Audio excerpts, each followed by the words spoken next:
Hello दोस्तों, हमारे YouTube channel biology अड्डा में आप लोगों का स्वागत है। चलिए हम आप लोगों को आज से शुरू कर रहे हैं 10वीं क्लास का बायोलॉजी, जो बहुत ही इंटरेस्टिंग होने वाली है। इस वीडियो के माध्यम से आप आसानी से इसे पढ़ सकते हैं, लिख सकते हैं और नोट्स बना सकते हैं। हमें पढ़ना होता है फर्स्ट लेसन में जय परक्रम। क्या पढ़ना होता है? जय परक्रम। तो आइए हम पहले जाने कि जय परक्रम होता क्या है। तो इसको हम लोग ऐसे डिफाइन कर सकते हैं, ठीक है। वे सारी क्रियाएं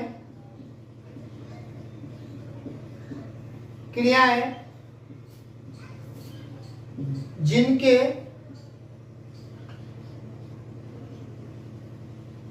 माध्यम से सजीवों या जंतुओं को अनुरक्षण प्राप्त हो,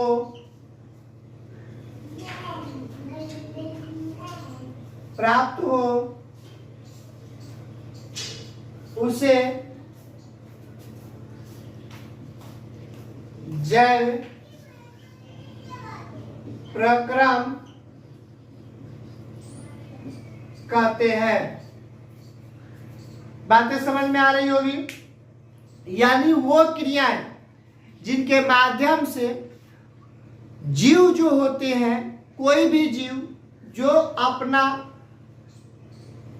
रहने के लिए वातावरण के अकॉर्डिंग अपने शरीर को ढाल लेते हैं, ये सभी क्रियाओं का मिश्रण कहलाता है जय परक्रम। इसलिए इसको हम ऐसे भी बोल सकते हैं ना कि वे सारी क्रियाएं, देख लीजिएगा आपको, वे सारी क्रियाएं जिनके द्वारा ना या जिनके माध्यम से जंतुओं का या सजीवों का अनुरक्षण प्राप्त होता हो, उसे जय परक्रम हम कहते हैं। अब देखिए, इसके बाद हम लोग को पढ़ना है ना कि जय परक्रम के कितने भाग हैं। देखिए, जय परक्रम के कितने भाग हैं। आप लोगों को नया एक टॉपिक बना लेना है ना। नया टॉपिक क्या बनाना है कि जय परक्रम के भाग, जय प्रक्रम के भाग। देखिए, अगर जय परक्रम को अगर हम लोग बांटे तो जय परक्रम को कई भागों में बांट सकते हैं। जय परक्रम को हम लोग कई भागों में बांट सकते हैं। आइए देखते हैं जय परक्रम को कितने भागों में हम बांट सकते हैं। तो शुरू करते हैं पोषण से। पोषण हो गया। पोषण के बाद हम इसको बांटते हैं श्वसन, ठीक है। श्वसन के बाद हम बांटते हैं परिवहन। परिवहन के बाद इसको बांटते हैं आपको उत्सर्जन, जनन। इस तरह से हम बांटते हैं। यानी इसमें पहले ही लिखा हुआ है कि वे सारी क्रियाएं जिनके माध्यम से सजीवों या जंतुओं का अनुरक्षण प्राप्त हो, उसे जय परक्रम कहते हैं ना। तो जय परक्रम एक विधि होती है, संयुक्त विधि होती है, जिनमें इतने चीज सम्मिलित होते हैं। पोषण हो गया, श्वसन हो गया ना, परिवहन हो गया, उत्सर्जन हो गया और जनन हो गया, ठीक है। इतनी चीजें मिलने के बाद ना आपको पोषण, श्वसन, परिवहन, उत्सर्जन, जनन, इन सभी के सम्मिलित रूप को ही क्या कहेंगे? जय परक्रम कहेंगे, ठीक है। अब हम जानते हैं कि पोषण होता क्या है। तो देखिए पोषण के माध्यम से ना कोई भी जीव अपने शरीर के वृद्धि और विकास कर पाता है। कोई भी ना जो जीव होता है वह अपना वृद्धि और विकास कर पाता है।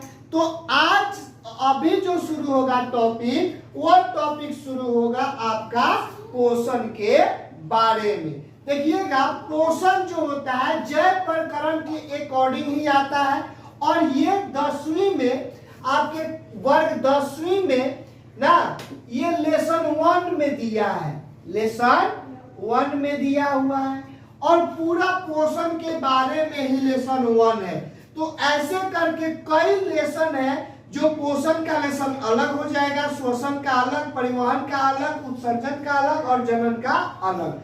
तो हम हर चीज के बारे में बताएंगे एक एक वीडियो के माध्यम से। सबसे पहले जानते हैं ना लेसन 1 के माध्यम से पोषण। लेसन 1 में पढ़ना हम लोगों को पोषण, ठीक है। पोषण क्या होता है इसके बारे में पढ़ेंगे। पोषण कितने प्रकार के होते हैं, पोषण के लिए कौन कौन से पोषक तत्व होते हैं, इसके बारे में भी हम लोग जानेंगे। तो पोषण के पहले हम थोड़ा सा जान लेते हैं ना कि पोषक तत्व कौन कौन से होते हैं, ठीक है। तो थोड़ा सा हम मिटाना चाहेंगे, ठीक है। उसके बाद हम बताएंगे कि पोषक तत्व कौन कौन से होते हैं, उसके बाद में पोषण पर आएंगे और पोषण का परिभाषा भी देंगे। क्योंकि पोषण जो होता है वह पोषक तत्वों पर ही निर्भर होता है। जैसे देखते हैं ना विटामिन, खनिज, प्रोटीन, वसा, ये सब क्या है, पोषक तत्व है। क्या है, पोषक तत्व। तो सबसे पहले हम पोषक तत्वों के बारे में चर्चा करते हैं, उसके बाद हम पोषण के बारे में चर्चा करेंगे। थोड़ा सा इसको हम मिटाते हैं, ठीक है। पोषक तत्वों के बारे में आप लोगों को बताने वाले हैं, उसके बाद पोषण पर आएंगे। तो पोषक तत्व जो होता है ना, तो देखिए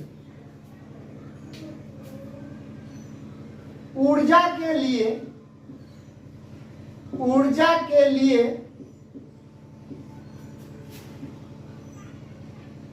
जीव या जंतुओं के द्वारा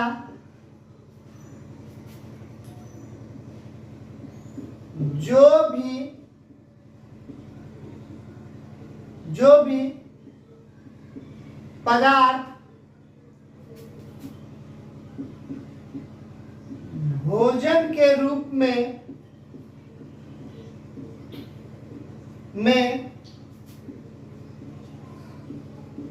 प्रयोग किया जाता है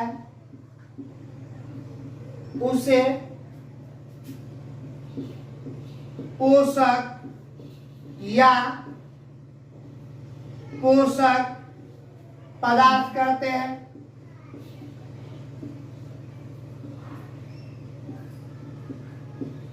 पदार्थ कहते हैं।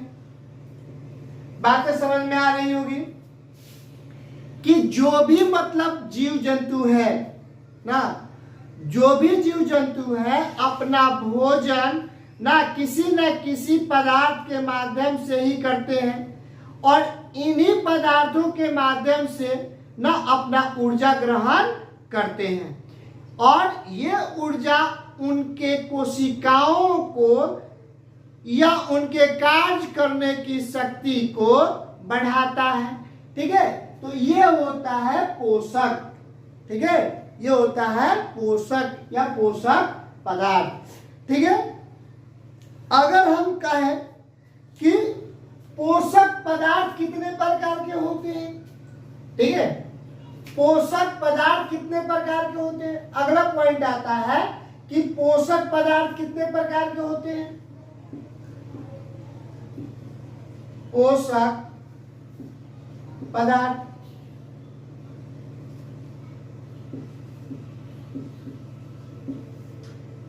हम पोषक पदार्थ के बारे में चर्चा करें तो पाएंगे कि पोषक पदार्थ को हम दो भागों में बांट देते हैं।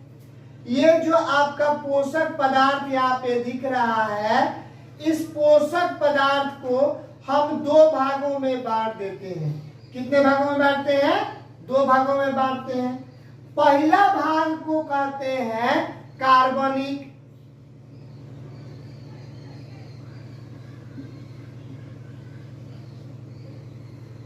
कार्बनिक बोलते हैं, और दूसरे भाग को बोलते हैं अकार्बनिक, अकार्बनिक बोलते हैं। ठीक है, तो पोषक पदार्थ को भी हम दो भागों में बांट देते हैं। पहला आता है कार्बनिक और दूसरा आता है अकार्बनिक। अगर हम कार्बनिक के बारे में बात करें ना, तो कार्बनिक में बहुत सारे चीज आ जाते हैं। अगर कार्बनिक को अगर हम बांटना शुरू कर देते हैं तो कार्बनिक में आप देखिएगा कि वासा हो जाएगा। उसके बाद में कार्बोहाइड्रेट हो जाएगा,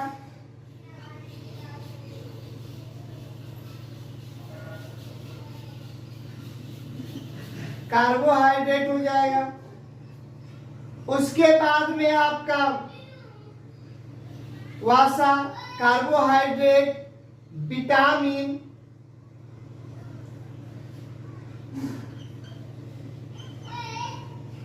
विटामिन हो जाएगा।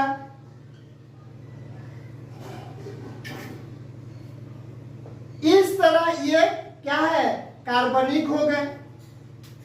और कार्बनिक में अगर आ जाए तो इसको भी हम दो भागों में बांट देते हैं। इसका दो भाग है। और कार्बनिक में पूरे खनिज आ जाते हैं और जल आ जाता है। और क्या आ जाता है? जल आ जाता है। तो इस तरह से हम इसे बांट देते हैं। पोषक पदार्थ को दो वर्गों में बांटते हैं ना, कार्बनिक और अकार्बनिक। कार्बनिक में आपका हो जाता है वासा, कार्बोहाइड्रेट, और एक सबसे बड़ा जो जरूरीमंद होता है उसे हम लोग प्रोटीन कहते हैं, प्रोटीन। इन सबको मिलकर ये कार्बनिक हो जाती है और ये दोनों मिलकर अकार्बनिक हो जाते हैं। और ये कार्बनिक और अकार्बनिक मिलकर पोषक पदार्थ बनाते हैं। और पोषक पदार्थ ही ऊर्जा के लिए कोई भी जीवों की जरूरत होती है। इसीलिए कहा गया है ऊर्जा के लिए ना, जीव या जंतुओं के जो भी पदार्थ भोजन के लिए ना या भोजन के रूप में प्रयोग किया जाता है उसे पोषक या पोषक पदार्थ कहते हैं। इस तरह से आप पढ़िएगा सीक्वेंस तरीके से तो आपको बहुत समझ में आएगा। ठीक है, अब हम कल आप लोग थोड़ा सा और वीडियो बना दें। अगर हम कहें कि इनका ये प्राप्त हमें कहां से होते हैं ना, चूंकि हम लोग सजीव हैं तो सजीवों को जीने के लिए ये सब चीजें तो चाहिए। चूंकि पोषक तत्व जो होते हैं ना, वो पोषक तत्व हमारे लिए जरूरी होता है। और ये पोषक के बाद हम पढ़ाएंगे कि पोषण कितने प्रकार के होते हैं, ये सब मिलने के बाद। ठीक है, पोषण और पोषक का डिफिनेशन सेम होता है, बशर्ते थोड़ी सी अंतर होती है। इसमें क्या होता है? भोजन के रूप में लिया जाता है और पोषण में ना, पोषण में भी भोजन के रूप में ही लिया जाता है, लेकिन उसमें डिफिनेशन थोड़ा सा बदल जाता है कि उनमें कोशिकाओं का निर्माण आ जाता है, कोशिकाओं का निर्माण आ जाता है, इसलिए थोड़ा सा बदलता है। तो सबसे पहले हम थोड़ा सा जान ले कि कार्बनिक पदार्थ जो है वासा कहाँ से मिलता है। तो वासा जो मिलता है हमें ना, आपको आप देख सकते हैं वासा जो मिलता है वह तो होता है एक वनस्पति तेल,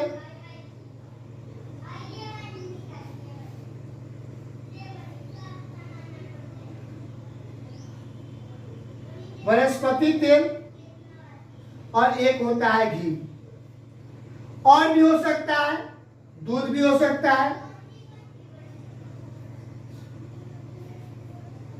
घी हो सकता है, दूध हो सकता है, या और भी प्रकार के जो तेल होते हो सकता है। कार्बोहाइड्रेट जो होता है का मुख्य स्रोत जो होता है वह चावल होता है ना। उसके बाद में जितने भी मीठे वस्तु होते हैं, मीठे वस्तुओं से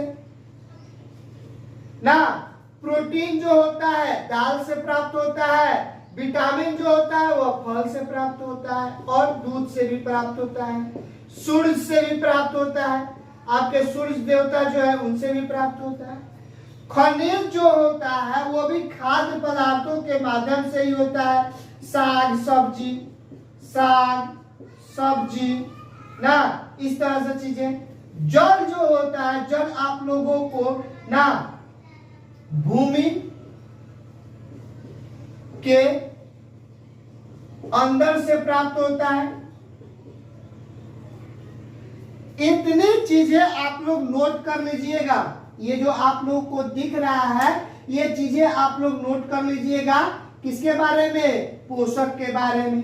ठीक है, तो पोषक पदार्थ या पोषक किसे कहते हैं ये आपको इस डायग्राम के माध्यम से समझ में आ गया होगा।